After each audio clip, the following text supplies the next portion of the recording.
That is just an objectionable thing for humanity to do, right? It's not the worst thing we've ever done, but it's part of our worst instincts.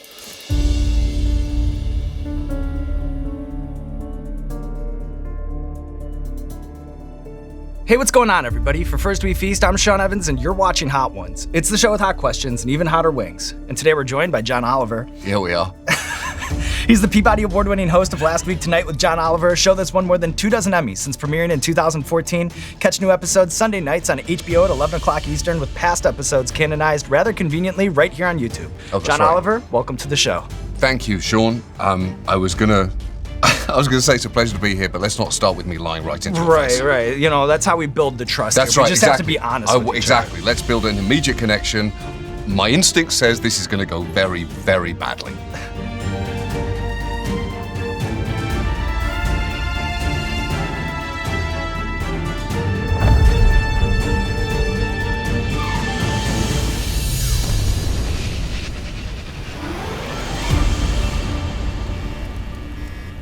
Let Stockholm Syndrome commence.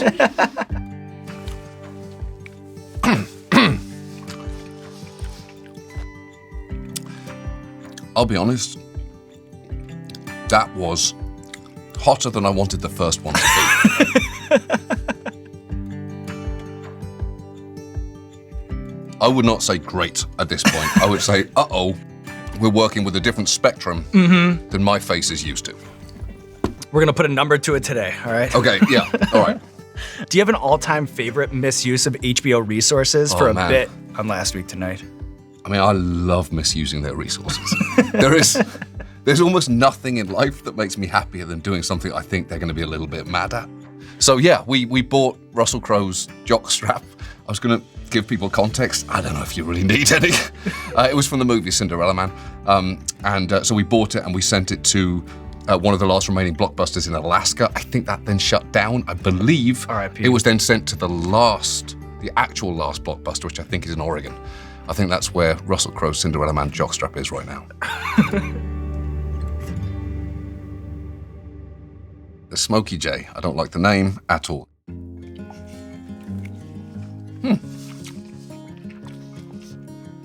Not horrible.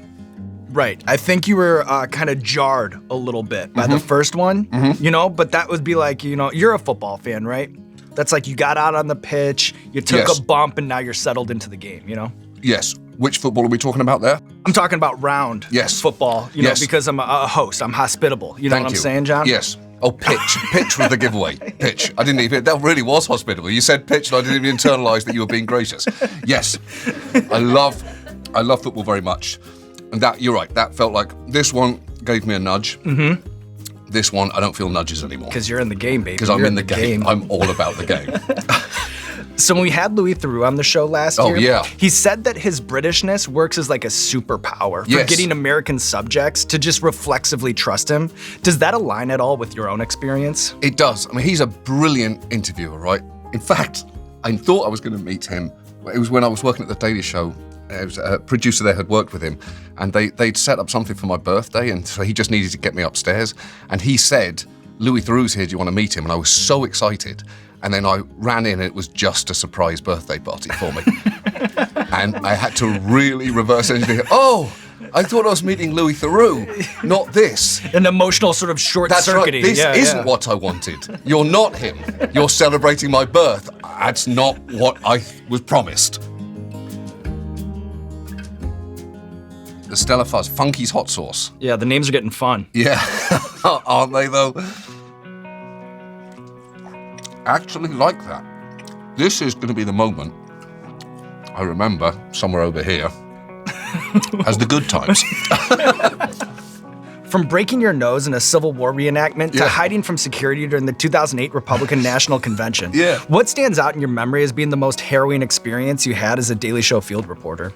They were all pretty harrowing, I think. I mean, that was one of my first experiences in America, was breaking my nose. It probably made me realize that I was in the right place to work. It was a dream come true to come and work for Jon Stewart. That was my first interaction with the US healthcare system. No notes, by the way, Sean. Works great. To get back to the office and hear them playing that clip again and again, and laughing so hard. It kind of made me think, oh, you're more concerned about the joke than me. I think this is where I belong. You found a home. Yeah.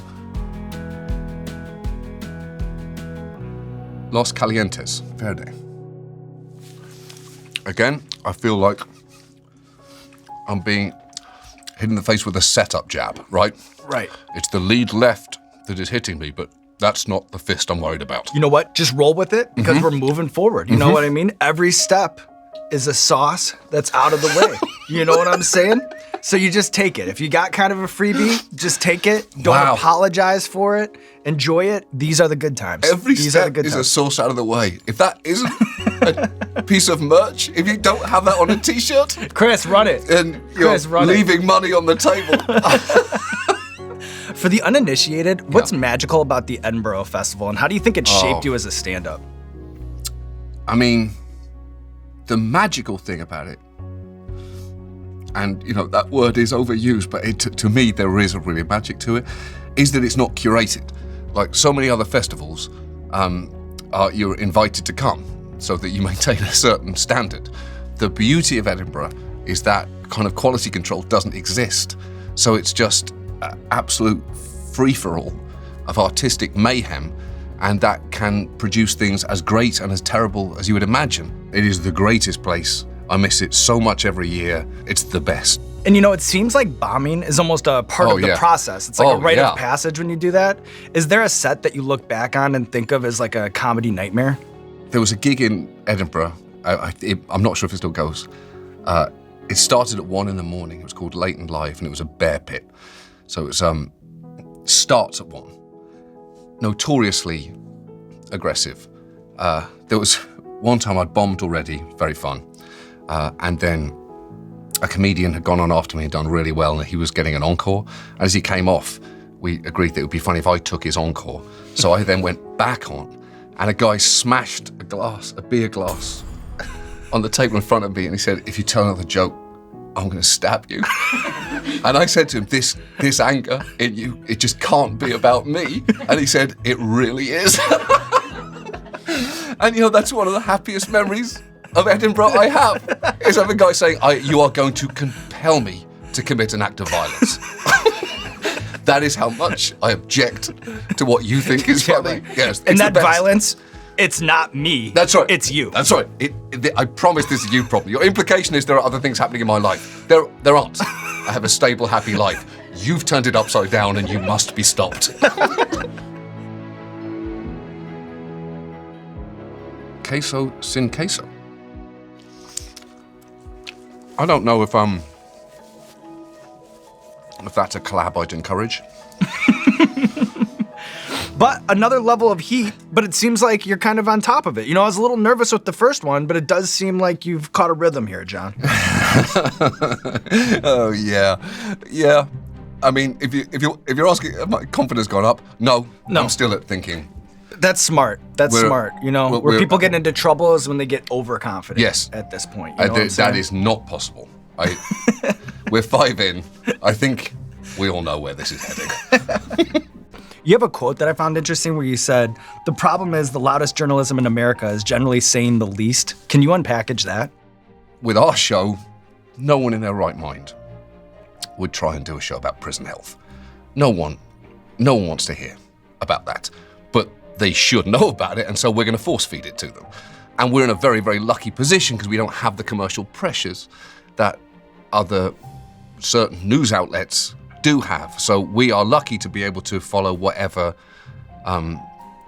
interests us and force feed it to people, but they can't or won't do that. And so you are left with, kind of yammering talking heads who on TV who are really not talking about much. And that's the problem with being in a perpetual election cycle. And we're in an election year now. Never really feels like the election year stops. That's the problem, right? And that takes out all the air from a room because you're just talking about people, but candidates, like politicians, whereas policies are much more important than politicians. But we are focused on the personalities, and that's easy to do, but it's not the most important stuff. Bourbon and maple think they're concealing what the third word is promising. Now, what's nice about this is I do think you get a little maple up front, you know? The first thing you catch is maple. Yep. Then what happens is there's this tail on it. Maple delivered. Bourbon, not detected, but I appreciate the idea is there. And then the Reaper says, actually. I'm the star of the show. That's right. I'm the captain now. I am the guest at this party who is going to dictate the evening.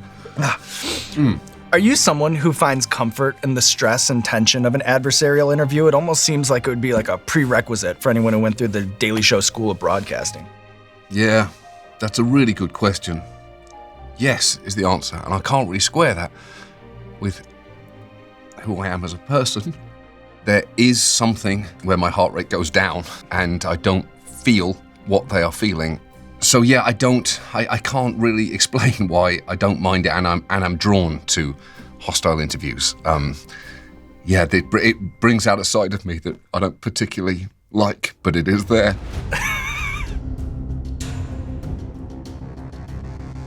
Okay, the forbidden fruit. All right.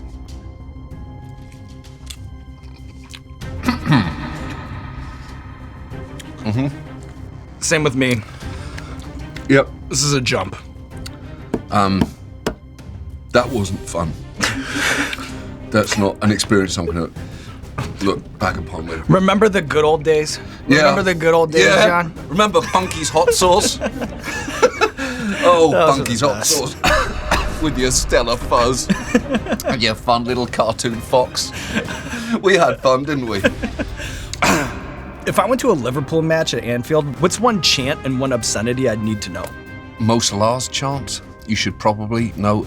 It's basically Mo Salah running down the wing. Salah, la, la, la, la, the Egyptian king. That's it. I think I got that. Yeah, you can do it. It'll be great. My kids knew that song before they knew anything else. If right now, if I say to them, Mo Salah, they'll just, even if they're in a different room, they'll say, running down the wing. Like, that's right, kids.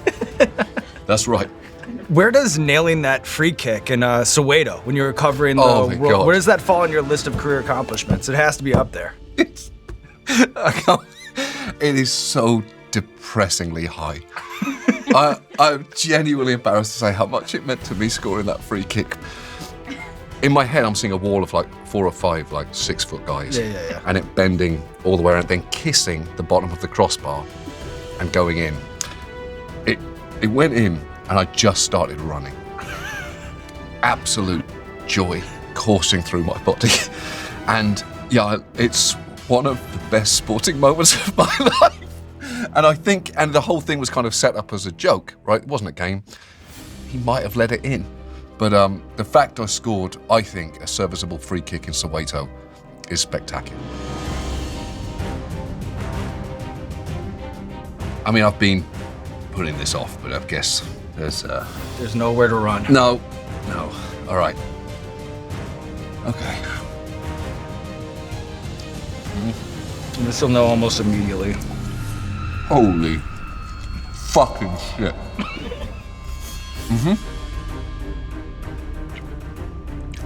Whoa.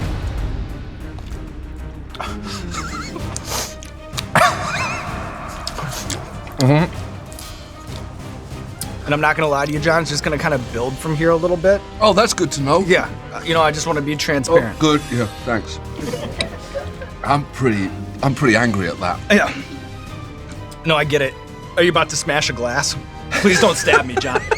It's not about you, Sean. I know it's not about you. So how many of these have you had in your life? I'll estimate 315 times. You're gonna die, aren't you? But I made it so far. You know what I mean? Maybe I'm actually Sure, getting you made it so stronger, far, but you know? it feels like the science hasn't caught up to what you're doing to your body yet. No, I'm a one of one. You know This what I mean? feels, this feels like the kind of stomach version of CTE for Right. football players. Yeah.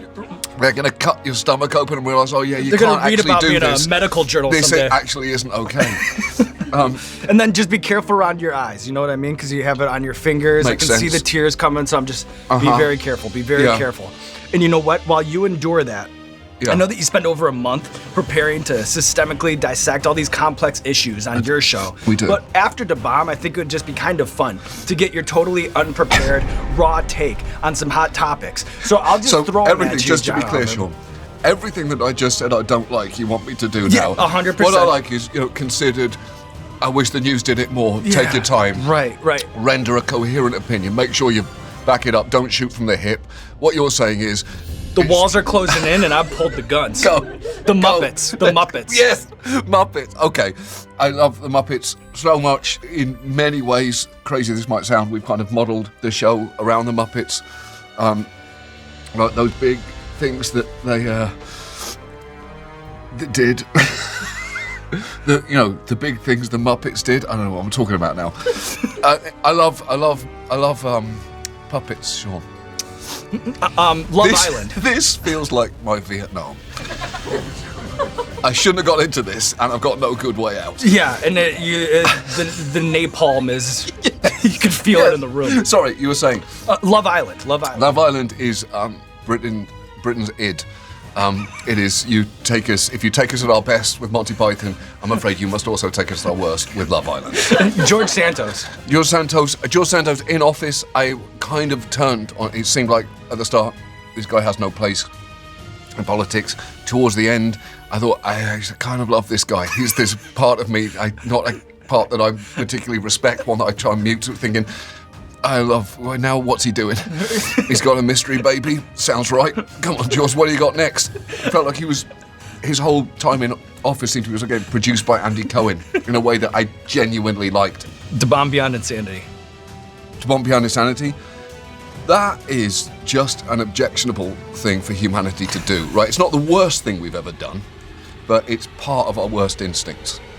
It's really terrible. But you've survived it, and it's behind us. You say that. They'll never be able to take that away from you. You say that.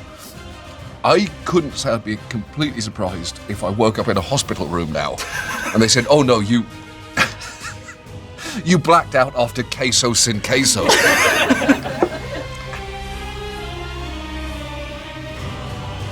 So what the fuck is this? Matasanos hot sauce. And it's a monkey in a top hat, which I do like.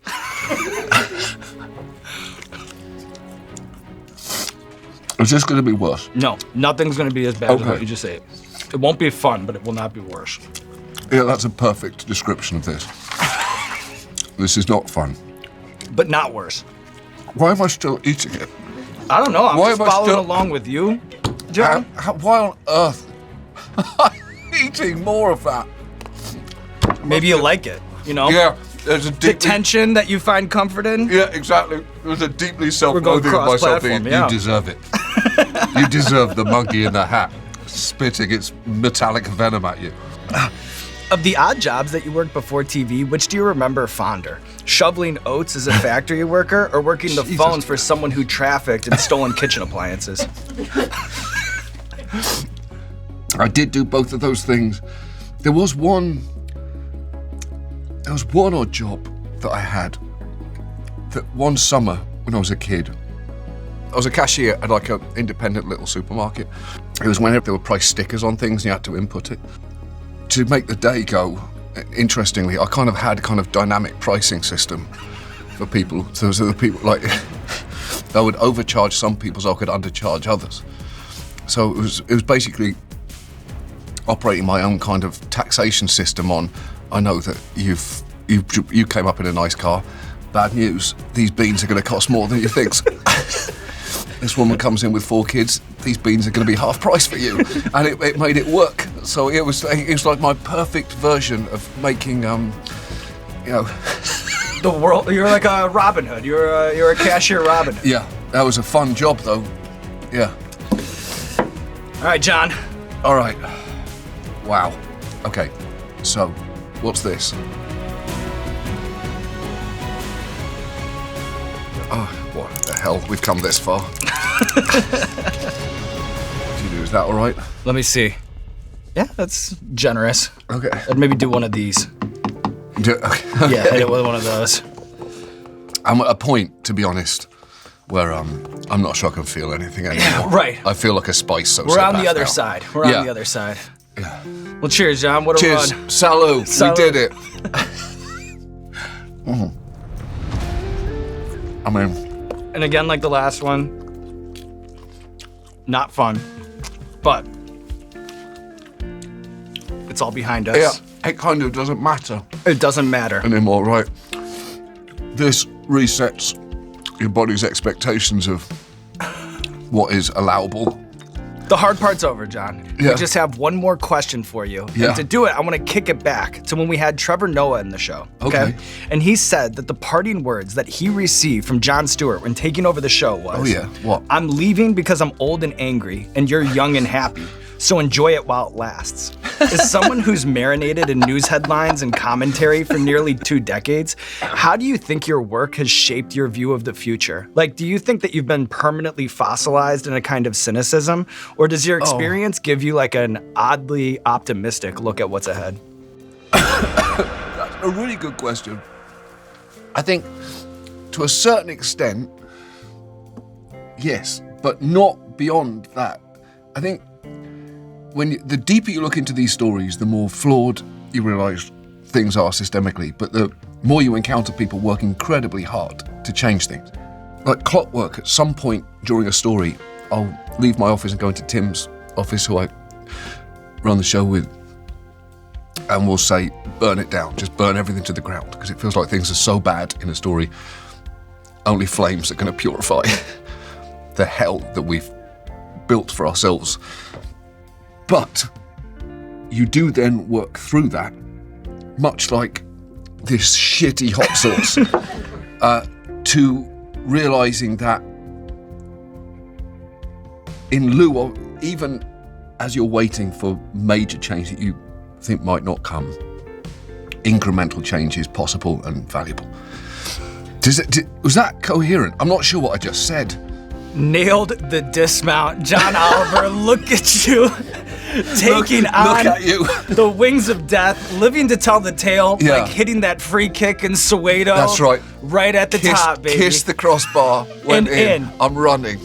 Goal! And now there's nothing left to do but roll out the red carpet for you. This camera, this camera, this camera, let the people know what you have going on in your life. I think what I like about this in general, I think is you know, like people complain about the filibuster, that a price should be paid for something. Mm-hmm. You know, that they say that you shouldn't just be able to say filibuster, you should stand on your feet for 18 hours and have to wear a diaper. This feels like a version of that for promotion, doesn't it? There should be a price to pay. That's what we thought. That's literally the thesis of the show. Right. You got a B- movie you want to sell? Earn it. Earn it. Dance for me. I don't have much to say. Our show is back on February the 18th. I'm pretty sure that's the accurate date. Can I plug other people's things? Yeah, go ahead. Best book I've read for a while was Patrick Radden Keefe's Say Nothing. Have you read that? No, but I will on your recommendation. Oh, it's fantastic. I'd recommend you read Say Nothing by Patrick Radden Keefe. And yeah, I'm not Patrick Radden Keefe. Even though if you told me right now that I was, I wouldn't argue.